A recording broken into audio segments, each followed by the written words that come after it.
যে গুরুত্বপূর্ণ খবরগুলো এখন আমার হাতে আছে, আমি চেষ্টা করব সেই খবরগুলো আপনাদের জানাবার জন্য। প্রথম কথা হলো মার্কিন যুদ্ধ জাহাজগুলো ইরানের একটি জাহাজকে তুস্কা সেটাকে সিনেমাটিক স্টাইলে আক্রমণ করে আটক করেছে। এক বাক্যে বলতে পারি, ইরানকে বাধ্য করার জন্য, অর্থাৎ আমেরিকা ইরানকে দুটো ফ্রন্টে খেলতে চাইছে। এক, ইরানের উপর চাপ বৃদ্ধি করছে, অন্যদিকে ইরানের যুদ্ধের ভয় দেখিয়ে ইরানকে আলোচনার টেবিলে বসিয়ে ইউরেনিয়াম ইস্যুতে শর্ত মানতে রাজি করাতে চাচ্ছে। পাকিস্তান এই বিষয়টিতে ইরান এবং আমেরিকার মধ্যস্থতা করতে গিয়ে দুটো বিষয় স্পষ্ট করেছে। একটি হলো, ইরান জানিয়ে দিয়েছে পাকিস্তানকে যে তারা কখনো কোনোভাবেই আমেরিকার অন্যায় আবদার মানবে না। আর আমেরিকার ট্রাম্প চেষ্টা করছে ইরানকে ভয়ভীতি দেখিয়ে শর্তগুলো মানাবে। শর্ত নাম্বার 1 কি? ইরান যেন হরমুজ প্রণালীতে টোল আদায় করতে না পারে। 2, ইরান যেন ইউরেনিয়াম আমেরিকার হাতে তুলে দেয়, সীমিত না, তুলে দিতে হবে। 3, ইরান তার মিসাইল প্রোগ্রামগুলোকে রেঞ্জ কমাবে। এরকম আরো অনেকগুলো, প্রধান 3টি আমি বললাম। ইরান চাইছে ভিন্ন কিছু। ইরান বলছে যে আমরা ইউরেনিয়াম ইস্যুতে, আমেরিকা যেটা বলছে যে আমেরিকা বলছে 20 বছর ইরান তার নিউক্লিয়ার প্রজেক্ট নিয়ে কাজ করতে পারবে না, ইউরেনিয়াম বৃদ্ধি করতে পারবে না। ইরান বলছে 20 বছর না, এটা হবে 5 বছর। যদি তুমি রাজি থাকো আসো, যদি তুমি রাজি না থাকো তাহলে তোমার যা করার করতে পারো। আমেরিকা শেষ পর্যন্ত 15 বছরে আসছে, কিন্তু ইরান 5 বছরে আটকে আছে। নাম্বার 1। নাম্বার 2, আমেরিকা চীন থেকে হরমুজে আসার পথে, অর্থাৎ চীন থেকে ইরানে আসার পথে ইরানের একটি জাহাজকে অ্যাটাক করেছে এবং সেটার ইঞ্জিন রুমকে মোটামুটি ধ্বংস করে দিয়েছে, এমনটি দাবি করা হয়েছে। এটার সঙ্গে সঙ্গে ইরানের কন্ট্রোল রুম যখন জানলো এই ঘটনাটি, তখন তারা নিজেরাই মার্কিন ওয়ারশিপে যুদ্ধ জাহাজে ড্রোন অ্যাটাক চালিয়েছে এবং সেই ড্রোন অ্যাটাকের পর আমেরিকা সেখান থেকে পালাতে বাধ্য হয়েছে। অর্থাৎ আমেরিকা সেখানে ইরানকে আক্রমণ করে শেষ পর্যন্ত আর টিকে থাকতে পারেনি। 2 নম্বর গুরুত্বপূর্ণ খবর, ইরানের ইস্পাহানে যে অপারেশনটি চালিয়েছিল এটা নিয়ে কিন্তু প্রতিদিন নতুন নতুন তথ্য আসছে পৃথিবীর বিভিন্ন গণমাধ্যমে।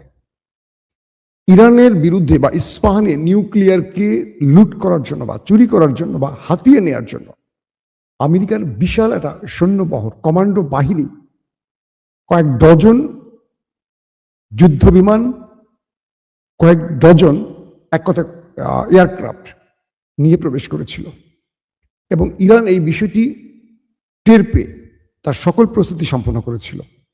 পরবর্তী এই অপারেশনটি যখন চলছিল, মার্কিন প্রেসিডেন্ট ডোনাল্ড ট্রাম্প তিনি ছিলেন সিচুয়েশন রুমে। আমেরিকার এই রুমটি থেকে যুদ্ধের মূল গ্রিন সিগন্যালটি বা নির্দেশ দেওয়া হয় এবং এই সিচুয়েশন রুম থেকেই মূলত রাষ্ট্রের সর্বোচ্চ ডিরেকশনগুলো দেওয়া হয় প্রেসিডেন্টের পক্ষ থেকে। ওয়াল স্ট্রিট জার্নাল, মার্কিন অন্যতম একটি গণমাধ্যম, বলছে যে যখন আমেরিকার কমান্ডো বাহিনী স্পেশাল ফোর্স ইরানে ঢুকেছিল অপারেশন করতে তাদের পাইলট উদ্ধারের নাম করে, তখন পুরো প্রোগ্রামটি আমেরিকার প্রেসিডেন্ট এবং টপ জেনারেলরা লাইভ দেখছিলেন সিচুয়েশন রুমে বসে। যখন দেখলেন যে মার্কিন বিমানগুলো আটকে পড়েছে এবং ইরানের হামলার শিকার হয়েছে, ইরান তাদেরকে চারদিক থেকে ঘিরে ব্যাপক ধোলাই দিচ্ছে, তাদের একটার পর একটা যুদ্ধ বিমান ধ্বংস হয়ে যাচ্ছে, তাদের গর্বের ফাইটার জেটগুলো ধ্বংস হয়ে যাচ্ছে, তাদের ব্ল্যাক হক হেলিকপ্টারগুলো ধ্বংস হয়ে আশ্রয় পড়ছে, আগুন জ্বলে যাচ্ছে।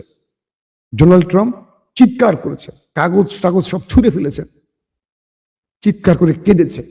কে বলছে? Wall Street journal. ট্রাম্পের এই অবস্থা দেখে সবাই ভয় পেয়ে গেছে যে ট্রাম্প কি ইরানের নিউক্লিয়ারের অর্ডার দিয়ে বসে কিনা, কারণ তার সে ক্ষমতাটা আছে।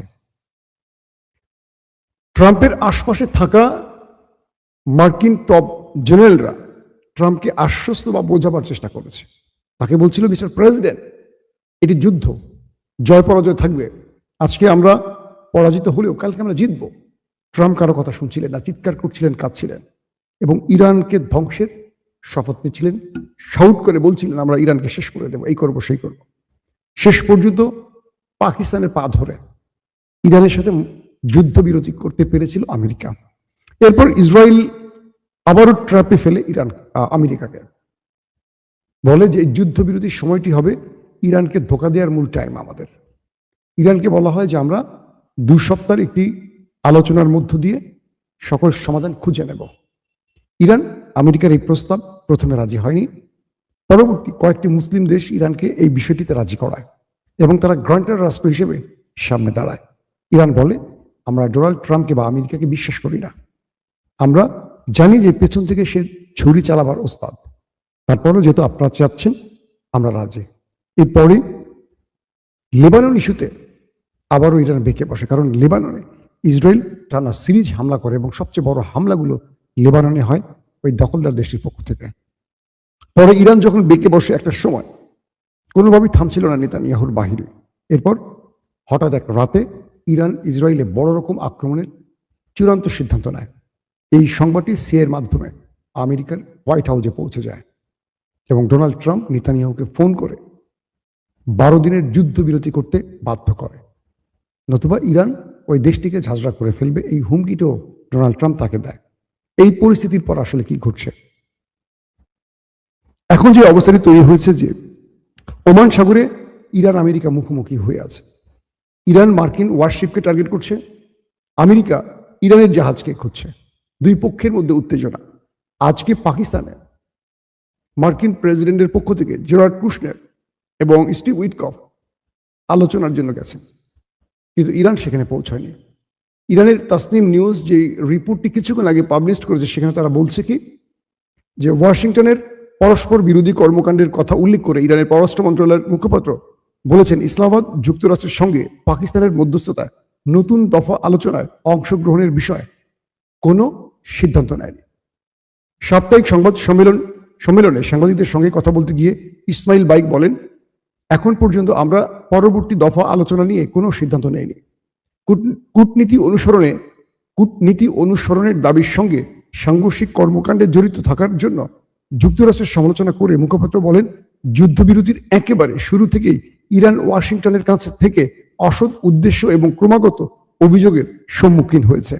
তিনি ব্যাখ্যা করেন, পাকিস্তানের সুস্পষ্ট বিপরীত দাবি সত্ত্বেও যুক্তরাষ্ট্র প্রাথমিকভাবে দাবি করেছিল যে লেবানন যুদ্ধবিরতির অংশ নয়। বাকায় আরো বলেন, একটি সমালোচনায় পৌঁছানোর পরেও ইরান হরমুজ প্রণালীতে সামুদ্রিক কর্মকাণ্ডের সম্মুখীন হয়েছে, যার মধ্যে রবিবার রাতে একটি ইরানি বাণিজ্যিক জাহাজের উপর মার্কিন হামলাও হয়েছে, যাকে তিনি যুদ্ধবিরতির লঙ্ঘন এবং আগ্রাসনের কাজ বলে বর্ণনা করেন। তিনি জোর দিয়ে বলেন যে যুক্তরাষ্ট্র আচরণ তাদের বক্তব্যের সঙ্গে মেলে না এবং এই অসামঞ্জস্যতা পুরো প্রক্রিয়াটির প্রতি ইরানের অবিশ্বাসকে আরো গভীর করে। তিনি আরো বলেন, ইরান তার জাতীয় স্বার্থের কথা সতর্কভাবে বিবেচনা করে ভবিষ্যতের কথা চিন্তা করে। আলোচনার বিষয়ে ওয়াশিংটনের দৃষ্টিভঙ্গি এবং আরো হামলার সম্ভাবনার কথা উল্লেখ করে মুখপাত্র বলেন, ইরান গত বছরের অত্যন্ত ব্যয়বহুল অভিজ্ঞতা উপেক্ষা করতে পারে না। তিনি বলেন, যুক্তরাষ্ট্র 2 বার কূটনীতির সঙ্গে বিশ্বাসঘাতকতা করেছে। অর্থাৎ তিনি যে বিষয়টি উল্লেখ করেছেন যে এর আগে যে 2 দফা হামলা হয়েছে ইরানে, তখন কিন্তু ইরানের সাথে আলোচনা টেবিলে ছিল আমেরিকা, এর মধ্যেই হামলা হয়েছে। সবচেয়ে ভয়ঙ্কর ব্যাপারটি হলো কি জানেন, আমেরিকার সামনে এখন ইরান একটি ব্ল্যাক হোল খুলে দিয়েছে এবং তারা বলছে যে আমেরিকা ইরানের সাথে যেই আচরণটি করবে, এবার ইরান তার চেয়ে ভয়াবহ আচরণটি করবে ওদের সাথে। কিরকম?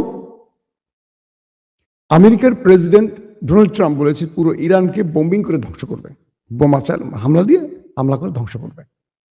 ইরান বলছে, তুমি যা কিছু করো আমি সেম কাজটি তোমার সাথে করবো। এটা আমি পূর্বে বলেছি আমার লাইভে। এবার যে বিষয়টি তৈরি হয়েছে, সে ঘোষণা দিয়েছে যে যদি ইরানে আমেরিকা কোনো হামলা করে, তাহলে গালফ কান্ট্রিতে থাকা ট্রাম্পের বা আমেরিকার কোনো স্থাপনার অবশিষ্ট থাকবে না।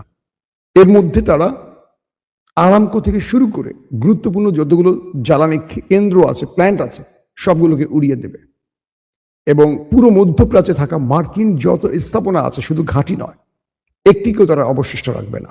ইরান বলছে এবার আমরা যে জবাবটি দেব, এটি আমেরিকা কল্পনা করতে পারবে না।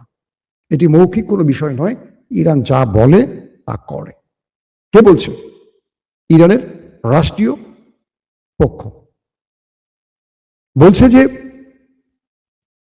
ইরান কখনো কোনোভাবে শত্রুর হাতে ইউরেনিয়াম তুলে দেবে না। ইরান 5 বছরের জন্য ইউরেনিয়াম সমৃদ্ধের বিষয়টিকে আলোচনা রাখতে পারে, কিন্তু এর একদিন বেশি হলে ইরান রাজি নয়।